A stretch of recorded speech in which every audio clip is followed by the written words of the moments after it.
அன்பான உறவுகளுக்கு வணக்கங்க. சிவா லெஃப்ட் ரைட் வாங்கிடுறாங்க அன்னபூரணியை. அதனால கொதிச்சு போய் வராங்க. என் பொண்டாட்டி தான் எனக்கு முக்கியம், அவன் என் கூட இருக்கிறத கேட்கறதுக்கு யாருக்கும் தகுதி கிடையாது, கவர்மெண்ட்டுக்கே கிடையாது, நீதிமன்றத்துக்கும் கிடையாது. நான் இன்னும் விவாகரத்து வாங்கலையே.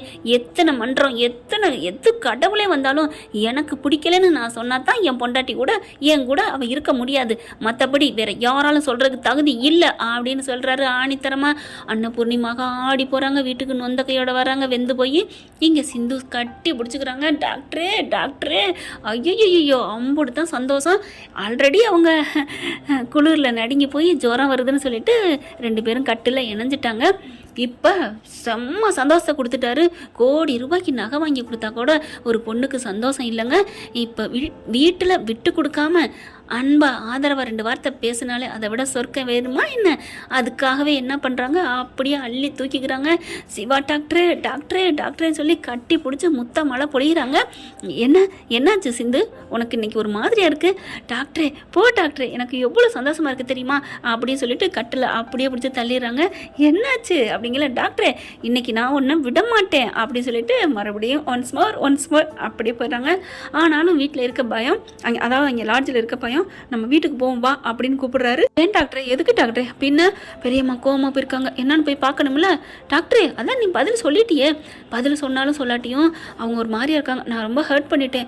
என்னதான் உன்னை விட்டு கொடுக்காம பேசினாலும் அவங்கள பேசுனதுக்கு மனசு கஷ்டமா இருக்கு, வா சிந்து அப்படின்னு அவங்களும் கிளம்புறாங்க. இங்க வீட்டில் பார்த்தீங்கன்னா ரொம்ப அவர் சிவா பேசுனதுனால தன்னை தானே நொந்துக்கிறாங்க. இனிமேல் நான் இங்கே இருக்க மாட்டேன், நான் பெரிய பாவம் பண்ணிட்டேன்னு சிவா சொல்லிட்டான், நான் தப்பு பண்ணிட்டேன்னு சொல்லிட்டான். தப்பு பண்ணவ இந்த வீட்டுக்குள்ள இருக்கக்கூடாது, அதனால நான் அவுட் ஹவுஸுக்கே போகிறேன் அப்படின்னு அன்னபூர்ணி அவுட் ஹவுஸ் போயிடுறாங்க. மகாவுக்கு அளவில்லா ஆனந்தம். ஐயோ இப்படித்தான் இருக்கணும் அப்படித்தான் இருக்கணும், சூப்பர்டி, எத்தனை பேரை வெளியில் விரட்டின, இப்போ நீ வந்துட்டியா அப்படின்னு அவ்வளோ ஒரு சந்தோஷம். பார்க்குது மகாக்காரி வந்து, அம்மா என்னம்மா பெரியம்மா தனக்கு தானே தண்டனை கொடுத்துக்கிச்சு? ஆமாடி, எனக்கு என்னமோ சந்தோஷம் தான் இருக்கு. ஓ அண்ணனு ஏற்று பேசிட்டா, இவளையும் கொண்டாந்து ஓரத்தில் தள்ளி விட்டாச்சு. நான் இப்போ தாண்டி மதியானம் கூட நினச்சேன், இவளை ஒரு அழிவே இல்லையா, இவளை என்னைக்கு இவளுக்குன்னு ஒரு இது வராதான்னு நினச்சேன்டி, இவளை ஓரம் கட்ட முடியலன்னு நினச்சேன்டி. ஐயோ ஆண்டவன், அவள் வாயிலேருந்து ஆப்பு வச்சுட்டானேன்னு ரொம்ப சந்தோஷப்பட்டுக்கிட்டு இருக்க. காரில் வந்து சிந்து சிவாவும் இறங்குறாங்க. இதான் வந்துட்டேன் அவங்க அண்ணன், என்ன பண்ண போகிறான்னு தெரியலையே. பெரியம்மா நீங்கள் இருக்காதீங்க பெரியம்மா, வாங்க பெரியம்மான்னு கூப்பிட போகிறானே. அம்மா பெத்த தாய், நான் இருக்கிறது அவனுக்கு தெரியாது. ஆனால் பெரியம்மா மட்டும் இதான் தப்பு பண்ணிட்டேன், நம்ம வழக்கமாக அவன்கிட்ட விட்டதான் தப்பு. ஆனால் ஆமாங்க, ஊர் உலகத்தில் நல்லவங்களும் கெட்டவங்களும் தாய் தகப்பை வளர்த்தா தான் பிள்ளை அவங்களோட இருக்கும். அடுத்தவங்க கூட வளர்க்க விட்டா நல்ல பிள்ளைகளும் இருக்குங்க தான். இப்போ சிவா பொறுத்தவரைக்கும் நல்லவர் தான், ஆனால் இவங்க கொஞ்சம் கெட்ட மனசாக இருக்கிறதுனால புள்ள பக்கத்தில் வரல. அதை விட்டுட்டு அடுத்த பேச்சை கேட்குறான்னு ஆடிக்கிட்டு இருக்குது மகா. இப்போ சிவா சேர்ந்து உள்ளுக்குள்ளே வந்தோடனே பெரியம்மா பார்க்குறாங்க. எங்கே அப்படிங்கல ஆர்முகம் பைரவிலாம், இல்லைடா நாங்கள் எவ்வளோ சொல்லி கேட்காம அம்மா அவுட் ஹவுஸ் போயிடுச்சு. ஏன் பெரியம்மா எதுக்கு போனாங்க? நான் திட்டுனேன்னு கோச்சிட்டு போயிட்டாங்களா? சேச்சே, நீ திட்டுனேன்னு கோச்சிட்டு போல, ஆனாலும் நீ திட்டுனதே ஒரு காரணம் அப்படிங்கல.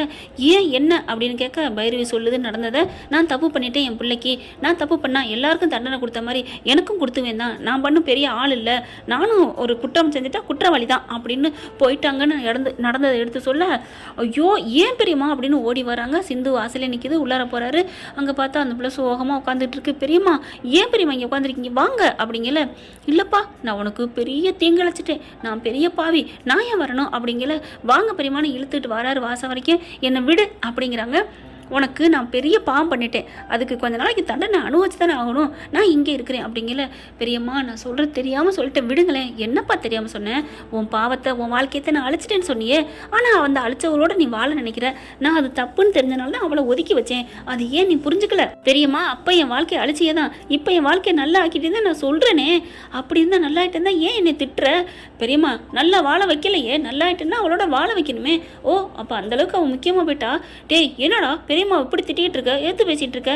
இதில் மகா வேற. இங்கே பாருங்கம்மா, எல்லாம் உங்களால தான், நீங்கள் வந்து எதுவும் பேசாதீங்க. டேய் நான் என்னடா பண்ணேன்? உன் பொண்டாட்டி சிந்து பண்ண கலாட்டா, அவன் பண்ண ஃப்ராடுத்தனம், மொல்ல மாதிரித்தனம், முடிச்சு வைக்கத்தனம், என்ன போய் சொல்கிறேன்? அம்மா அவளாவது நான் கல்யாணம் பண்ணிக்கிறேங்கிற ஒரே ஒரு வார்த்தைக்காக தாலி கட்டினாங்கிற ஒரு பொய் சொன்னான். ஆனால் நீங்கள் என்னென்ன பண்ணிக்கிட்டு இருக்கீங்க, என்னென்ன பண்ணுங்கன்னு எனக்கு தெரியாது நினச்சிட்டு இருக்கீங்களா? நான் ஒன்றும் சொல்லக்கூடாதுன்னு இருக்கேன். என்னடா சொல்ல போகிறேன், சொல்லு விடுங்கம்மா அப்படின்ட்டு. பெரியம்மா நீங்கள் வாங்க. ஏண்டா உன் பெத்த தாய் நான் இருக்கேன், என்ன கூப்பிட மாட்டேங்கிற? நீங்கள் பண்ணது பாவ செயல் தப்பு, அதனால இங்கே இருக்கீங்க. ஆனால் பெரியம்மா பண்ணது அதுவும் பெரிய துரோகம்டா அப்படிங்கிறாங்க. துரோகம்லாம் இல்லை, என்னை பொறுத்த வரைக்கும் நல்லதான் பண்ணியிருக்காங்க பெரியம்மா. வாங்க பெரியம்மா. இல்லைப்பா அன்னைக்கு உன் குற்ற உணர்வுக்கு நான் ஆளாயிட்டேன், அதனால நான் இங்கே தான் இருப்பேன் அப்படின்னு சொல்லிட்டு நீ போயிரு அப்படிங்கல. சிந்து பார்க்குது அன்னபூரணி. எப்படிடி என் பிள்ளை பிரிச்சுட்டியடி அப்படின்னு மனசில் நினைக்குது அன்னபூரணி. அதுக்கப்புறம் சிந்து வா, எவ்வளோ சொன்னாலும் இவங்க கேட்க மாட்டாங்க அப்படின்னு சொல்லி கையை பிடிச்சி கூப்பிட, எங்கே டாக்டரே, நம்ம வீட்டுக்கு தான், நம்ம ரூமுக்கு தான். இல்லை டாக்டரே நான் அப்படிங்கல. இப்போ நீ 2 ரூம்லேயும் அவங்க இருக்காங்க, நீ எங்கே இருப்ப? நான் வெளியிலனா படுத்துக்கிறேன். எது வெளியிலையா? நீ எனக்கு இருக்கா? நான் தாலி கட்டின பொண்டாட்டி வீதியில் கிடக்கணும்னு அவசியம் இல்லை. உன் புருஷன் குத்துக்கல்லாட்டம் இருக்கேல்ல, வா அப்படிங்கல. மகா இருந்துட்டு, என்னடா அவளை கூப்பிட்ற? இங்கே பாருங்கம்மா, 2 பேர் 2 ரூமில் இருக்கிறீங்க, அப்புறம் அவன் எங்கே போய் படுப்பா? அன்னபூர்ணி பார்க்குது, இதுக்கு நான் ஒன்றும் சொல்ல முடியாது அப்படிங்கிற மாதிரி பார்க்க, இங்கே பாருங்க பெரியம்மா, நீங்கள் வந்து ரூமுக்குள்ள வாங்க, பரவாயில்ல அப்படிங்கல. இல்லைப்பா இல்லை, நான் இங்கே தான் இருப்பேன். மகா பார்க்குது, அக்கா நீங்கள் இங்கே இருக்கிறதுனால அவள் உள்ளுக்க போகிறா அப்படிங்கல. உன் பிள்ளை தான் சொல்லிட்டானே, என் பொண்டாட்டி சிந்து தான், அவளை எனக்கு பிடிச்சிருக்கு, இப்போ நீங்கள் நல்ல காரியம் தான் அன்னைக்கு பண்ணியிருக்கீங்க அப்படி இப்படின்னு சொன்னானே, கேட்கலையா? உன் முன்னாடி தானே சொன்னான். அடிப்பாவி, இப்போ மட்டும் ஓன் பிள்ளை என்ன சொல்கிற? ஏன் பிள்ளை சிவான்னு சொல்லுவேன். இப்போ உனக்கு மனசுக்கு கொஞ்சோன்னு அப்படி கோணமாக பாஞ்சிட்டானோன்னு அப்படியே திருப்பி அடிக்கிறேன் அப்படின்ட்டு, ஐயோ 2 பேர் திரும்புகிறாங்க போகிறாங்களா, ஐயோ போகிறாங்களேன்னு வாசல் வரைக்கும் வருது. டே சிவா, சிந்து அங்கே எங்கடி போகிற? ஏன் பொண்டாட்டிமா என்கிட்ட வராமல்? அக்காவே தப்பு பண்ணிட்டேன்னு அங்கே வந்திருக்கு, அப்புறம் இவன் மட்டும் என்னடா? அவள் தப்பு பண்ணலை போதுமா? அவள் பண்ணாடா, சரி அப்படியே இருந்தாலும் 1 மாதம் வரைக்கும் தண்டனை அனுபவிச்சுட்டா போதும், அதனால நான் உள்ளர கூட்டிக்கிறேன் அப்படின்னு சொல்ல. இங்கே பாரு சிவா, இது அநியாயண்டா, பெரியம்மா வாக்க மீறாதடா அப்படிங்கல. பெரியம்மா கொடுத்த தீர்ப்பே தப்புன்னு சொல்கிறேன், அப்போ அதை கேட்டு நடந்துக்கணும் அவசியமே இல்லையே, நீ வா சிந்து.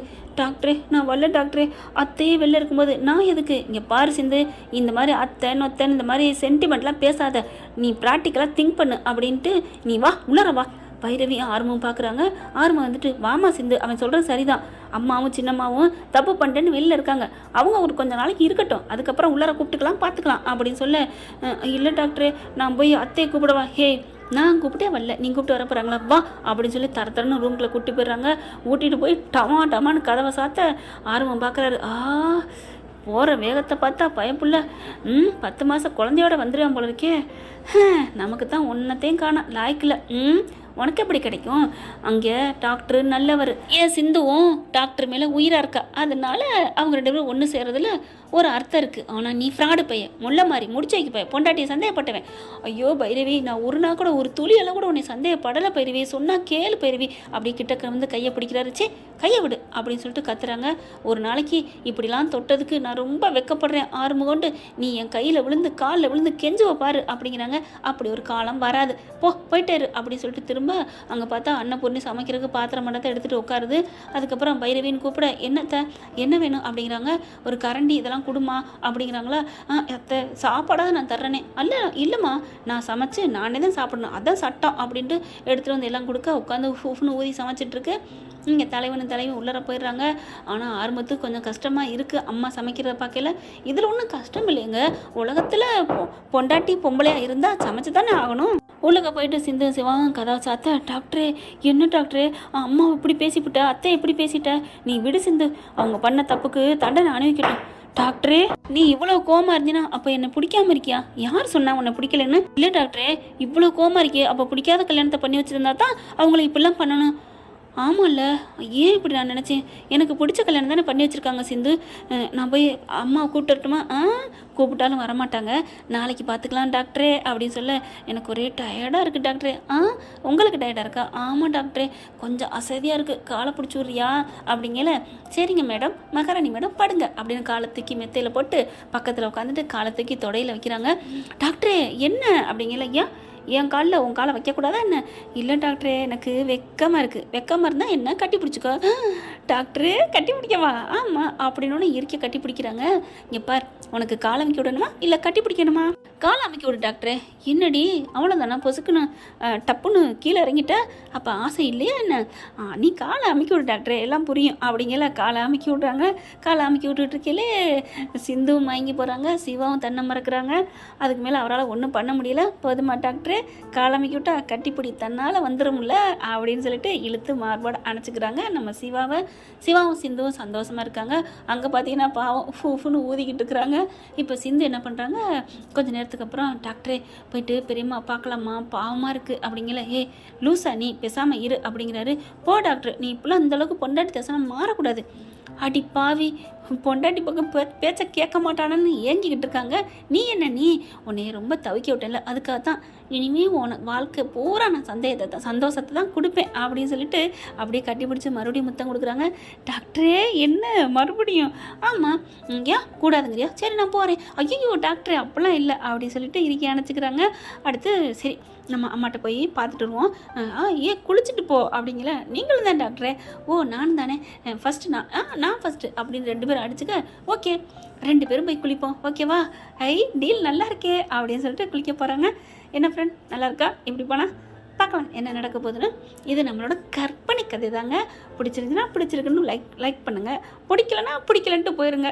Okay, thank you. இந்த வீடியோ உங்களுக்கு பிடிச்சிருந்தா தயவு செய்து லைக் பண்ணுங்க. இன்னும் அப்டேட்ஸ்க்காக சேனலை சப்ஸ்கிரைப் பண்ண மறக்காதீங்க. நம்ம கிட்ட இருக்க எல்லா சேனல்ஸோட லேட்டஸ்ட் வீடியோ அப்டேட்ஸ்க்காக மேல ரைட் சைடுல காட்டுற லிங்கை கிளிக் பண்ணி வாட்ஸ்அப் குரூப்ல ஜாயின் பண்ணுங்க. உங்களிடம் விடைபெறுவது நான் உங்கள் மெஹர்.